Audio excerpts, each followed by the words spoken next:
Hey guys, Mike here. So, oh boy, what a nice day in the market today. Got a big push up. We just had Tesla and Google report, and boy, unless one of them gets a move on the call or both of them, it's going to be a lot of people disappointed tomorrow when they open their portfolios if they played the earnings, because they are just killing those premiums right now. And it's really amazing to think about a stock like Tesla. You know, it's pure manipulation because it's literally sitting almost like dead break even right now, like 0% movement on their news. When you're talking about a stock that can go up 8 to 10%, it's the only Mag 8 that can do it with no news, right? Just call volume, pushing it through the roof, okay?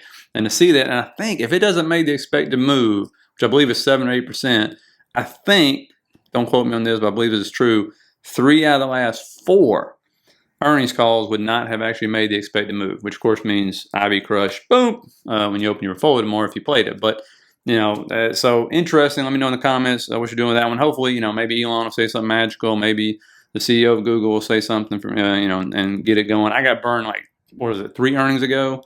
And so I was like, I'm not even going to deal with that anymore. If I do anything, maybe I buy calls just because they're much cheaper on the leveraged ETFs. Maybe I play the leveraged ETF, but not really. I just found I used to lose more than I gained on those earnings calls. The only ones I actually play now is stuff like Pepsi. I played that one. Because these stocks that you see, they just get so beat down that you know, like at this point in time, once you start to bottom out, no matter, even if their CEOs get on top of the desk, take a dump, the stock's going to pop anyway. Like those kind, that one I don't mind, you know, putting a little money into. But that one just happened to work out, and we've been talking about that one. So I said, what the heck? But the tech stuff, oof, I mean, that's rough, man. IV is so freaking high on these things. But again, we'll get into those. We'll get into a sector we've been talking about. You saw these stocks popping today. Okay, it's not an accident. It doesn't mean it's a full rotation, as I told you yesterday. So make sure you understand me when I say that. And I will talk to you about one stock that always put on your watch list, especially if there's ever another crash, especially even a 10% pullback in the market, whatever it is. Put this one on there. And I'm telling you, members will guess what this is. I don't think you guys will. I don't talk about it very much, if at all, on this channel, but I've done videos on it. And I remember when I first put it on people's watch list, I was like, oh my goodness. And it's just in a sector you would just never think. I mean, this thing has outperformed a lot of tech stocks, for God's sakes, which is amazing. But when you look at this right here, I mean, obviously we'll go through this list. And once again, you can see here's a list. I guess I'll put this in there every day for you, of these 52-week highs, all-time highs. There's Boeing only joined the list, but look at all the different sectors again. And let me know if your stock is on this list. If you own any of these stocks right here, there's Dollar Tree again. So you're having all General Dynamics, GE Vernova reported earnings this morning. Ferrari, the things we don't need. Rich still buying Ferraris, right? And then there's Western Digital again, just Ulta Beauty's joining, UBS Group. So it's just all different sectors, which of course does what we talked about. Almost there, benefits the laggards, right? Laggards unite. You see the VIX getting crushed again. So you're having that volatility crush continuing, but there's RSP, equal weight ETF, and it was so close today. I think it was like maybe 0.48% away total, because it had a little push right there in the last 10 minutes or something. IWM's way off. There's the Dow Jones. I mean, almost there. Like so it's like, did we come all this way just not to reach it? Like that's, you know, it's happened, but you know, we'll see. Now, obviously, transportations, I don't expect this to reach all-time highs, but it was airlines leading the way today, and this has made a big move. But this is way off. This is a major laggard now that it has to hit. IWM still a major laggard, but starting to bust out of what this consolidation we talked about. Maybe breaking a key level here. A lot of these stocks have not reported earnings yet, so that's going to be fun to watch and see how it holds up. But it was kind of breaking over that 226.50 area, that white line right there at the very end of the day. That's where it closed above it. So we're going to see. They're going to try to push those one up, but it's like laggards unite, right? I mean, that's what was going on. You saw that yesterday. And when we look at IWM just real quick here, we'll pull up the volume range, volume profile, and you can see what I'm talking about, where there's not a lot of resistance. Like once you pass a certain level here, which is that white line I talked about, it can probably grind up to like the 230 area. But then once it gets past that, I mean, look what happened the last 2 times. It just flew because there's no resistance at all. Okay, and again, when these companies report, the regional banks might help it. A lot of them have no earnings or profitless and all that stuff. So it depends on if they want to keep squeezing up. We are in that kind of market now where you're seeing short squeezes every single day, all that fun stuff. And so just keep an eye on that one. It could happen, even though seasonality in August is terrible for small caps. But again, we'll see. Now, you see what led the way today? There's airlines, like I told you. What else? you got healthcare, okay? And then we were talking about this one. Again, this is not some major rotation because you can see there's industrials. And don't get me wrong, I know this is like 2 days in a row and stuff, and you see the stuff down at the bottom, and guess what? Utilities defensive, they were red. XLP's defensive, it was red, okay? So are you seeing money kind of flow into healthcare? Yeah, just because it's so beat down, and we've talked about that. But you saw plenty of tech stocks up today, right? You see the big tech up, all that fun stuff. We'll see how Tesla and Google go tomorrow, what it does to the rest of them. Before we get in the charts, remember, what do you see? You're seeing this multiple times now. ASML, sales down big time after earnings, semiconductor. Texas Instruments, sales down double digits after earnings. But the big boys, the Avgos, the NVIDIAs, the AMD just completely ignored it. Okay, so you can definitely tell there's best in class or what the market really cares about, and there's the rest of them. Okay, and so you see they ignored both those.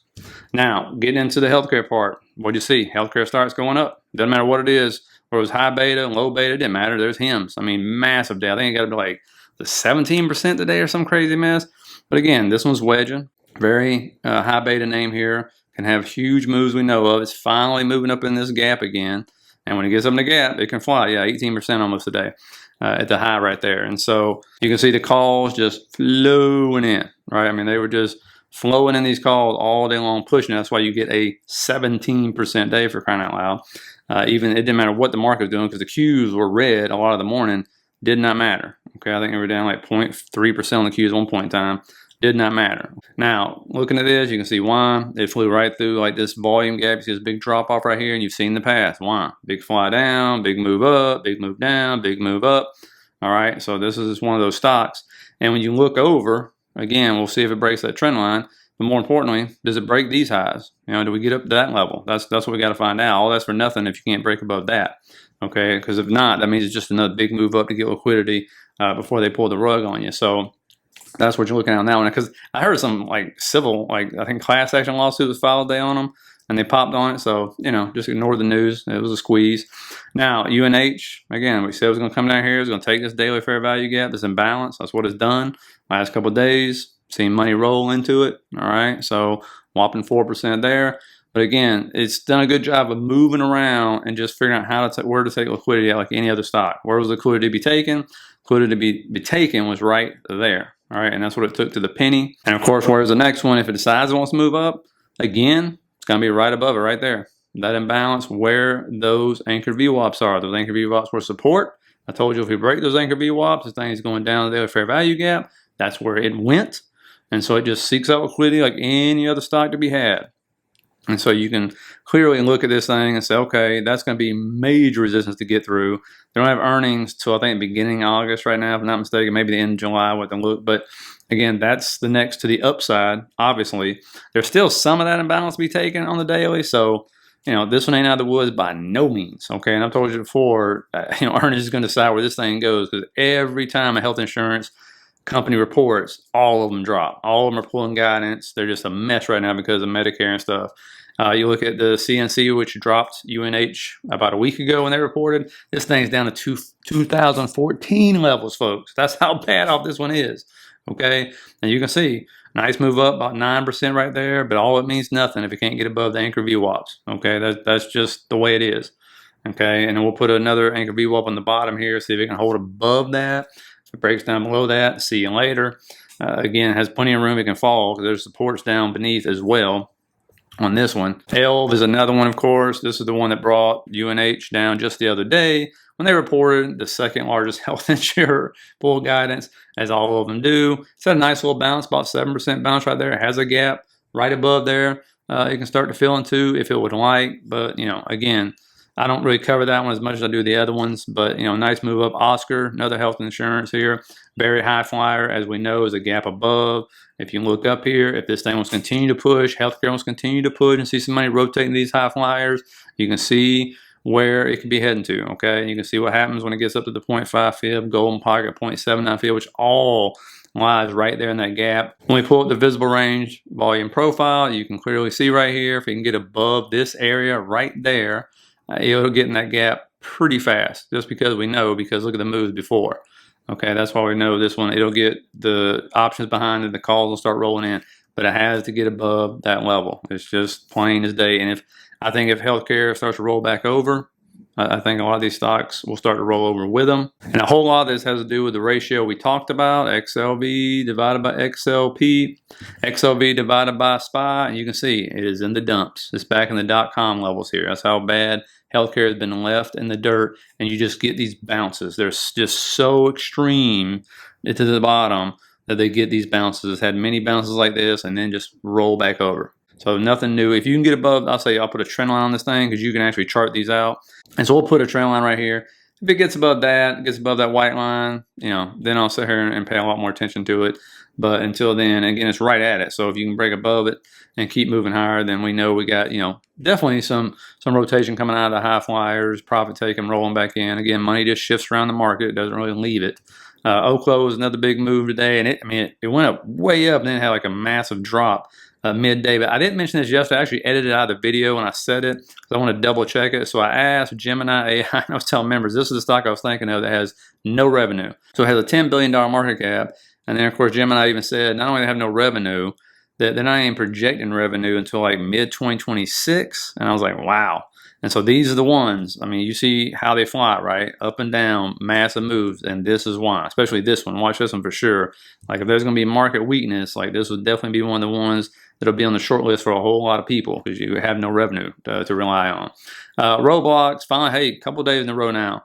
Red, come down here, took some liquidity right here, as you can see. But remember, it's one of the stocks, one of the very few, it seems like, that hasn't come up and taken that all-time high yet. All the rest of them pretty much broke their all-time high and then continued on. A lot of people think this has hit a new all-time high. It has not.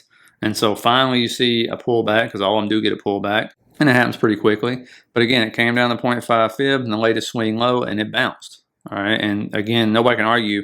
Nobody's going to be surprised if the thing continues to go up to that all-time high if they keep wanting to push this market up. It's proven that's what it's going to do. But it's also proven that unless they hang earnings, it has a long way to go because everything's priced into perfection at this point in time. So watch that one. Crowd's an interesting one here because you can see it's coming in this area, which has bounced multiple times from, and it's kind of interesting. This is one of the stronger stocks, right? In 2025, coming out of that bottom. As you can see where they had flipped support into resistance. The question is it going to remain support again? And so surprising to see Crowd keep coming down. Obviously, money rotate out of this one into some other stocks. And so let's see if it gets the bounce right here or not.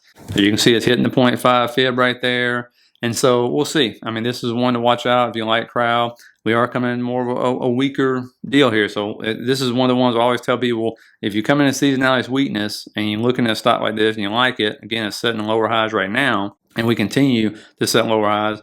Mark your levels out that you'd like to buy in at and start riding back up when the market starts to turn back up. Again, though, if the market doesn't turn down, nobody's expecting it to. Again, seasonality says it should, and this thing starts to bounce and breaks that previous high right there that's set, then watch out for it because it is a stronger stock, right? But again, it had a big move. And then trade devs, what people always ask about. Again, we got the sell down from one that got on the S&P, hit the 0.5 fib, hit the trend line, hit half the gap, and we bounced since, okay? Now, what you're looking for simply is it can move all at once, but it has to get above and start moving into that gap, okay? So you're looking plainly just to try to move above like 85.50, I believe it is. And when it does that, you can absolutely see this thing move pretty quickly up to like 96 area. Again, it still has earnings, so don't sit here and go, oh my God, what are we going to do? But, again, like I said before, I've been saying, I guess, risk reward was there, right? And so we'll see if this is going to break above 85.74. That's what you need to break above to start getting in that gap right there. I'm not going to be surprised if all of a sudden we see a dip down tomorrow, maybe in pre-market, sit there and take some liquidity, maybe get another bounce. And then start to move back up. If it breaks that trend line, though, be careful with this one. Looking at Morrow, which somebody asked me about, again, what do you see on this one? I hate charting these stocks, honestly, because they're the few charts that depend on something else, right? It depends on crypto. And there was a big layer of profit taking happening today in crypto, okay? And so you saw a big move down in MAR, but it's still in this channel. Every time it gets to the top, it rejects. It gets down below.